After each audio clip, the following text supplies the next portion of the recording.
요한복음 9장 1절부터 12절까지의 말씀을 저와 여러분이 한 절씩 교독합니다. 예수께서 길을 가실 때에 날 때부터 맹인된 사람을 보신지라. 제자들이 물어 이르되 랍비여, 이 사람이 맹인으로 난 것이 누구의 죄로 인함이니까? 자기니까 그의 부모니까? 예수께서 대답하시되 이 사람이나 그 부모의 죄로 인한 것이 아니라 그에게서 하나님이 하시는 일을 나타내고자 하심이라. 때가 아직 낮음에 나를 보내신 이의 일을 우리가 하여야 하리니 밤에 오리니 그때는 아무도 일할 수 없느니라. 내가 세상에 있는 동안에는 세상의 빛이로라. 이 말씀을 하시고 땅에 침을 뱉어 진흙을 이겨 그의 눈에 바르시고 이르시되 실로암 못에 가서 씻으라 하시니 실로암은 번역하면 보냄을 받았다는 뜻이라. 이에 가서 씻고 밝은 눈으로 왔더라. 이웃 사람들과 전에 그가 거린인 것을 보았던 사람들이 이르되 이는 앉아서 구걸하던 자가 아니냐. 어떤 사람은 그 사람이라 하며 어떤 사람은 아니라 그와 비슷하다 하거늘 자기 말은 내가 그라 하니 그들이 묻되 그러면 내 눈이 어떻게 떠졌느냐. 대답하되 예수라 하는 그 사람이 진흙을 이겨 내 눈에 바르고 나더러 실로암에 가서 씻으라 하기에 가서 씻었더니 보게 되었노라. 그들이 이르되 그가 어디 있느냐. 이르되 알지 못하노라 하니라. 아멘. 우리는 이 사건이 언제 일어났는지는 모르지만 어디 그 즈음에서 일어났는지는 압니다. 오늘 여기 보면 예루살렘의 근처 어느 장소에서 구걸하던 이 맹인이 있었습니다. 보통 맹인이 구걸하는 장소는 사람들의 출입이 많은 곳입니다. 특별히 순례자들 그리고 예루살렘에 사는 사람들이 자주 왔다 갔다 하는 성전으로 가는 길목이나 또는 성문 쪽 길목이나 이러한 모든 곳에 사실은 구걸하는 사람들이 많이 있습니다. 지금도 보면은 사람들이 어디에 모여 구걸하는지를 보면은 대략 알 수 있잖아요. 그러니까 이 사람만 있는 것은 아닙니다. 맹인이 이 사람만 있던 것도 아니고 예루살렘에 이와 비슷한 형편을 가진 맹인들이 또 있었을 것이고 또 꼭 맹인은 아니더라 할지라도 다른 아픈 사람들, 예를 들면 전혀 일어날 수 없는 사람들도 구걸하고 그랬으니까 지금처럼 이렇게 무슨 시설이 있어서 데리고 있는 것도 아니고 집에서 이들을 도와주는 것도 아니라 사실은 그들이 생존하기 위해서 할 수 있는 유일한 길은 동양밖에 없습니다. 이 사람도 거린이라고 나오죠. 한편으로는 이 사람은 그날 주어진 동전 가지고 살아가는 사람입니다. 그 사람 앞에서 제자들이 얘기합니다. 누구 죄 때문입니까? 여러분, 그 말을 듣고 있는 이 맹인은 어떤 기분이 들겠습니까? 갑자기 예수님과 제자들이 그의 앞에 서더니 제자들이 자기들끼리 수근수근 하더니 예수님께 질문을 합니다. 누구 죄 때문입니까? 자기 죄입니까? 부모의 죄입니까? 왜 그렇습니까? 이 사람이야 워낙 어렸을 때부터 들었던 이야기라 괜찮을 수도 있지만 오늘 이 이야기를 가만히 보고 있으면 제자들은 참 동정도 없다. 그렇죠? 참 불쌍히 여기는 마음도 없다. 아니 어떻게 그 어려운 상황 가운데 있는 사람을 눈앞에 두고는 보지 못한다고 그 앞에 서가지고 누구의 죄냐고 따지고 있으니 이 제자들의 마음이 도대체 뭐에 관심이 있을까? 한 두 가지가 보이더라고요. 하나는 이 불쌍한 사람을 보지 않고 있는, 진짜 이 불쌍한 사람의 불쌍한 모습을 보지 않고 있는 제자들의 무감각 혹은 관심이 없는 것 혹은 불쌍히 여기는 마음이 없는 것이 첫 번째고 두 번째는 누구의 죄냐고 묻고 있는 이 신학적인 질문에 빠져 있는 그들의 눈먼 모습입니다. 눈먼 맹인이 앞에 있지만 사실은 눈이 멀어 있는 이 제자들의 그리고 그 시대의 신학적인 모습을 볼 수 있습니다. 왜 이 문제냐면 그 당시 유대교는 이렇게 생각했습니다. 누군가가 아프면 뭐 때문이다를 밝히려고 했습니다. 누군가가 힘들게 살면 무슨 죄 때문에 그런지를 밝히려고 했습니다. 일반적으로는 맞습니다. 잘못 살면 병에 걸리기 쉽죠. 술을 많이 마시면 간이 나빠지기 쉽죠. 그러나 또 술 마시고도 오래 사는 사람도 있습니다. 인과응보의 법칙이라는 것은 맞는 부분도 있지만 그렇다고 꼭 맞지 않는 것도 있습니다. 우리가 그런 인과응보의 법칙을 가지고 들이대서 오늘 여기 본문에 이야기하고 있는데 참 구약에 의해서 하나님께서 이미 가르쳐 주셨는데도 불구하고 이렇게도 모를까라는 생각을 합니다. 또 왜 그렇게 했을까를 짐작해 볼 수는 있습니다. 이게 쉽거든요. 이게 대답이 쉽습니다. 여러분 욥기를 보면 욥기의 주제가 뭡니까? 여러 가지가 있습니다. 하나님이 누구신가가 제일 큰 주제입니다. 욥이 고난받고 인내해서 축복받았다. 이건 그리 큰 주제 아닙니다. 욥이 정말 믿음이 좋아서 하나님을 버리지 않았다. 그것도 그리 큰 주제가 아닙니다. 가장 큰 주제는 하나님의 주권과 하나님이 그분이 하시는 일에 대해서 우리 인간은 모른다예요. 우리는 모른다예요. 그러니까 이 일은 뭘 얘기하고 있냐면 욥이 고난받는 이 사건에 대해서 하나님은 그 원인이나 이유에 대해서 전혀 설명해 주지 않았습니다. 죽을 때까지 몰랐습니다. 죽을 때까지 사탄이 와서 하나님 앞에서 고발하는 것도 몰랐고 네가 한번 해봐라 라고 하는 하나님의 음성도 욥은 들은 적도 없고 욥은 전혀 몰랐습니다. 왜 안 알려주셨느냐? 그건 욥이 알 수도 없거니와 알아도 이해하지 못하는 이야기입니다. 오늘 이야기도 그렇습니다. 이 태어날 때부터 맹인이다. 그러면 우리는 쉽게 생각하기 쉽습니다. 그 새 친구처럼, 욥의 새 친구처럼 네가 죄를 지으니까 이런 고난받지. 또 고백하지 않은 죄가 있으니까 네가 이렇게 힘들게 살고 이렇게 저주받았지. 그러니까 네 속에 숨어있는 죄에 빨리빨리 하나님께 고백하고 용서받고 회복돼. 그러면 어쩌면 하나님께서 너를 고쳐주실지 몰라. 얼마나 심플한 대답입니까? 우리가 누군가에게 얘기할 때도 이렇게 심플하게 얘기해주면 시원하죠. 너 지금 뭐가 문제 있는 것 같으니까 빨리 고백하고 하나님께 용서받고 그러면 하나님 용서해 주시고 회개하고 그럼 잘 될 거야. 얼마나 좋아요. 신앙은 그렇지는 않아요. 오늘 여기 주님께서 말씀하셨잖아요. 하나님께서 하나님이 하시는 일을 드러내고자 하십니다. 이 말은 원인을 설명해 주시지는 않았어요. 그 현상을 통하여 하나님께서 어떤 일을 하시고자 하시는 이에 대한 그 목적을 설명해 주셨습니다. 우리는 이 제자들처럼 어떤 사람은 신학적인 눈이 어두워져 있습니다. 신앙에도 눈이 어두워질 수 있습니다.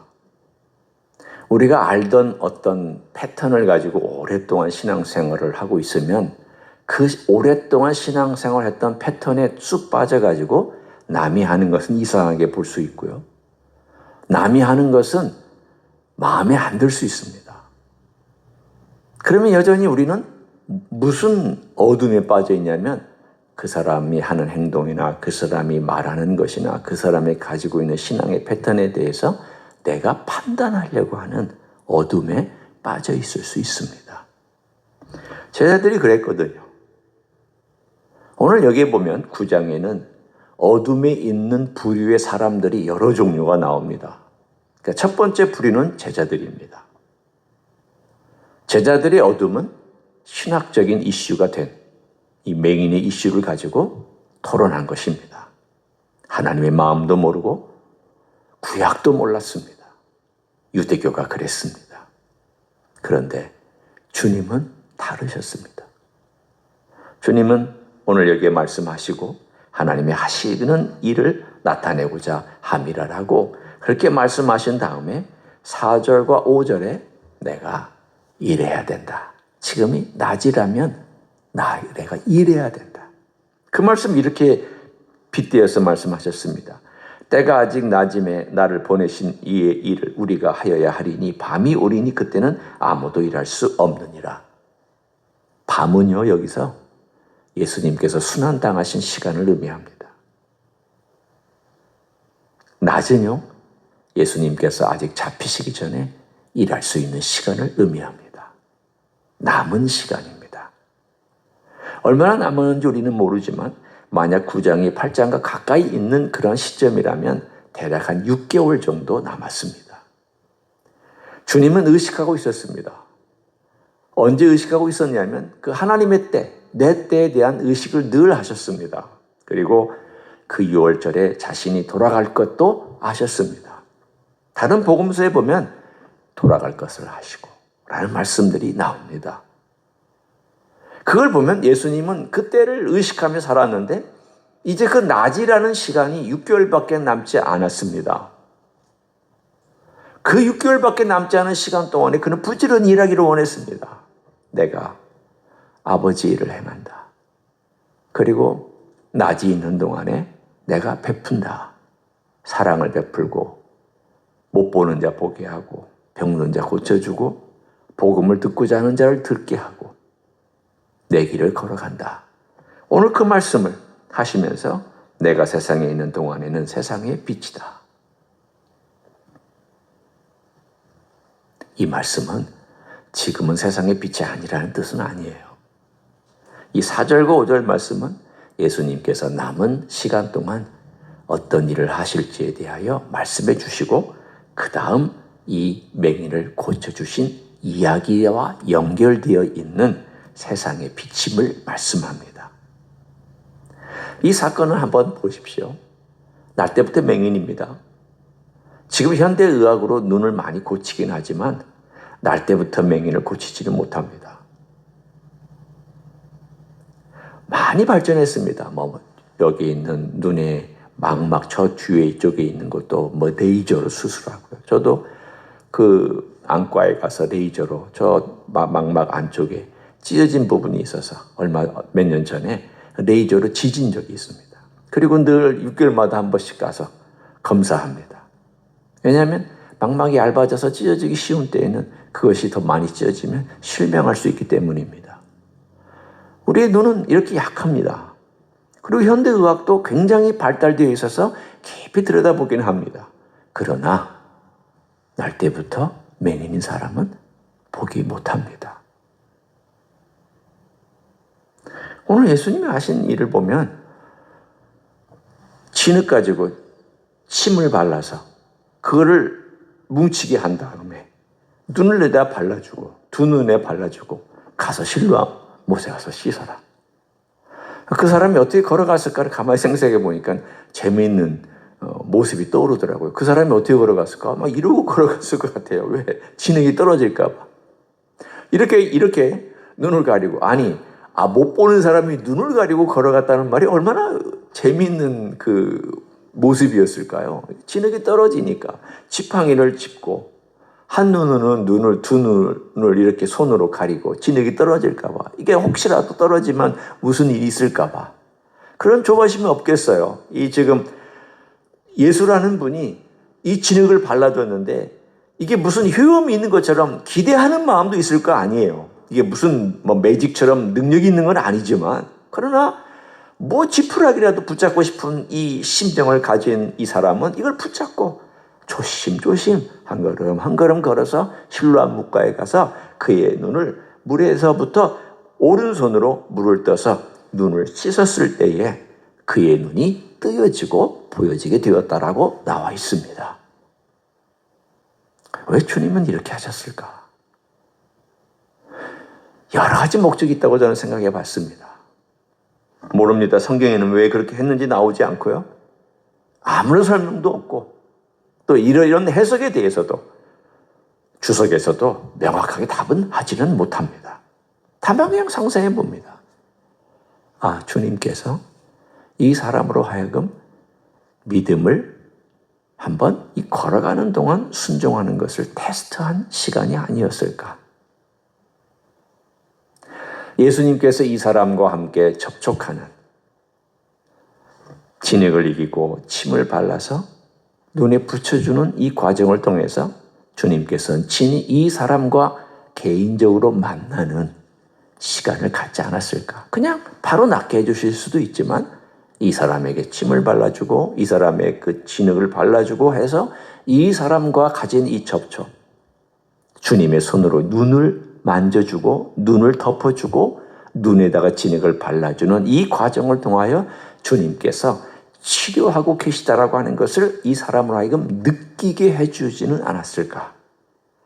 마음으로 이분이 정말 뭔가 나에 대해서 하고 있다라는 것을 그렇게 할 수 있는 느낌과 그리고 이 사람 또한 그러한 주님의 자비와 긍휼을 가지고 신뢰한 물가까지 가는 발걸음으로 걸어가고 조심스럽게 걸어가서 자기가 예수 그리스도의 말을 믿고 있다라고 하는 그런 시간이 필요하지 않았을까? 나중에 보면 이 사람이 변합니다. 오늘 두 종류의 사람이 나옵니다. 한 사람은 제자들이고요. 한 종류는 또 한 종류는 신체적으로 태어날 때부터 맹인이었던 사람입니다. 제자들은 여전히 어둠 가운데 있습니다. 아마도 나중에 이 말씀을 깨닫고 나서는 그들이 그렇게 생각했을 것입니다. 그때 우리가 참 멍청했다. 왜 우리는 이 사람을 보면서 주님, 이 사람 좀 눈을 뜨게 해주시면 안 됩니까? 라는 말을 못했을까? 그 사람의 아픔과 눈물에 대해서는 전혀 생각하지 아니하고 누구 죄냐고 이것만 따지고 있었을까? 참 우리의 마음이 이렇게 각박하구나. 사랑이 없구나. 판단하는 데 익숙한 우리들이구나. 나중에 저희들 깨달았지 않았을까요? 이 사건을 통해서. 또한 이 신체적으로 어렸을 때부터 태어날 때부터 맹인이었던 이 사람 또한 주님에 대해서 깨달아가는 과정 우리가 계속해서 살펴볼 거지만 눈이 띄었지만 진짜 눈이 띄어진 것은 나중입니다. 영혼의 눈이 띄어진 것은 뒤에 가서 어려운 환경을 접하면서 그 영혼의 눈이 믿음의 눈이 띄어졌습니다. 오늘 적용하기를 원합니다. 어제 앉아서 그런 생각이 들었습니다. 주님, 저에게는 어둠이 있을 텐데 여전히 알지 못하고 이 제자들이든 혹은 이 맹인이든 간에 어딘가에 있는 어둠이 있을 텐데 여전히 모른 채로 제자들이 뭐 나빠서 그렇습니까? 제자들이 악해서 이런 말을 한 건 아니지 않습니까?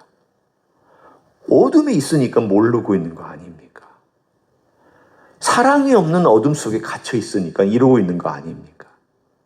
잘못된 신학을 그냥 아무 생각 없이 말하고는 있지만 그러나 여전히 어떤 어둠이 그들을 덮고 있기 때문에 이렇게 한 것 아닙니까? 또 이 어렸을 때부터 태어난 사람은 자기는 아무 죄가 있어서 태어난 것도 아닌데 죄가 없이 태어났다는 말이 아니에요. 일반적으로는 인간은 다 타락한 가운데 태어나지만 그러나 구체적으로 무슨 죄 때문에 이가 이렇게 된 것도 아닌데 그럼에도 불구하고 하나님께서 이 사람을 고쳐주는 이 일련의 과정 속에서 이 사람이 어떤 사람이 되어야 하는가를 알려주는 사건이기도 합니다. 나에게도 마찬가지죠. 주님께서 진흙을 침으로 이기셔서 내 마음의 어떤 구석에다가 이렇게 발라주시고 너 샘에 가서 씻어라. 그러면 나는 기꺼이 주님의 그 말씀을 듣고 걸어가서 그 진흙을 부여잡고 가서 샘에 가서 씻을까? 나는 그 정도의 노력은 할까? 아니면 주님 이게 보여요. 저 괜찮아요. 뭐 이 정도면 그냥 그리스도인으로 살고 있는데 뭘 자꾸 이런 것까지 하라고 그러세요라고 진액을 떨어내고 있지는 않을까. 주님께서 계속 씻으라고 붙여주시는데 아니라고 괜찮다고 이렇게 거부하고 있지는 않은가. 그런 생각이 들었습니다. 오늘 하루도 주님께서 나의 어둠 가운데 진액을 발라주시고 실로암 못에 가서 씻으라고 한다면 적어도 나도 걸어가서 씻는 것은 해야죠. 주님이 고쳐주시기를 원하니까. 그렇다면 오늘 하루도 그런 나를 빛 가운데 걸어가게 만들어주시고 보게 만들어주시기를 원하는 주님의 긍휼과 사랑을 의지해서 내 어두운 부분들을 깨끗하게 다시 한번 빛 가운데 드러내고 빛 가운데 걸어가는 하루가 되시기를 예수님의 이름으로 간절히 축원합니다. 기도하겠습니다. 하나님 아버지 고맙습니다. 우리에게 예수님을 보내주셔서 죄란 악이란 어둠 가운데 있던 우리를 구원해 주셨습니다. 우리가 구원받고 난 다음에도 여전히 많은 구석들이 어둠 가운데 있어서 그 구석들, 감춰져 있는 것들 우리는 드러내며 주님 앞에서 빛 가운데 살아갈 수 있기를 원합니다. 전에는 몰랐던 부분이 밝혀지기 있습니다. 전에는 전혀 알지 못했던 어두운 방구석이 보이기 시작했습니다. 주님, 오늘 한 맹인을 고쳐주신 이 과정처럼 우리의 삶도 계속해서 빛 가운데로 나아가고 그리고 우리의 마음속에 있는 어두운 부분이 빛 가운데서 밝은 곳으로 변화되어지는 놀라운 역사가 있도록 축복하여 주시옵소서. 이제는 우리 구주 예수 그리스도의 은혜와 하나님 아버지의 극진하신 사랑과 성령 하나님 교통하심의 역사가 오늘도 우리 주 예수 그리스도의 주시고자 원하시는 은혜를 내 가슴에 받고 그것을 두 손으로 부여잡고 우리 주님 앞에 순종하며 걸어가기를 소원하는 이 자리에 참여한 모든 종들 위에와 주임제 희수교회 위에와 이민교회들과 한국교회들과 선교사님들 위에 이제로부터 영원히 함께 하실지어다. 아멘.